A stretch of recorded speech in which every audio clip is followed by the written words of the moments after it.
I think God chooses to identify himself as a father because that role has so many different facets. We're responsible for leading our families, protecting them, providing for them, and loving them. I think God gave us the best teaching tool in leading by example. We are a living blueprint that our kids follow and are seeing every single day. He provides for our needs, and he leads us in the directions that we should go. That's why I always think of him as a father figure as opposed to like an executive or a CEO or something. But something that you can relate to a lot more. Well, I think it's because it's meant to be more personal. You know, a master is more like, employer and control. He's not God the boss, right? I believe God wants to relate to us personally.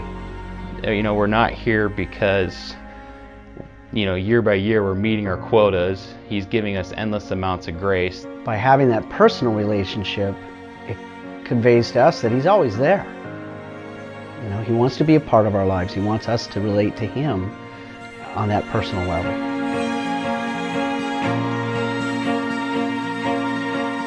I would say before I was a father, you could see something, like maybe you could see a video of something happened to kids, and it's like, oh, that's really unfortunate, and you don't have a personal experience with that. But then you become a father, and then you see the same thing, and you're like, oh my goodness, I can't believe that just happened.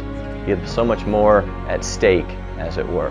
When it's your son, it's not just the kid that needs a diaper changed or is smelly. You are personally invested in wanting to see them succeed. It might not be easy to have them go through certain items, but you want to see them grow through it, and it might not be fun to do, but you have this desire to help them continually improve. When I think about the father heart of God, I think of a patient heart. I think of lots of kindness and love. Being there for the kids is probably the most important thing. If anything, they know that I want to be part of their lives. I'm always there for them. My personal experience of fatherhood has taught me unconditional love. It has taught me of really the unconditional love that a dad could have for his kids. God created us, and he loves each and every one of us unconditionally.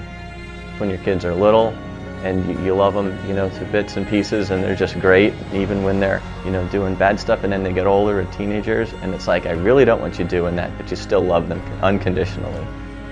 When he has shown his love to me, he has shown it to me despite all of my faults. And my kids are not perfect, and no little kid is perfect. And by God's example and the love that he's shown to me, that has shown me, man, I need to show some grace to my kids.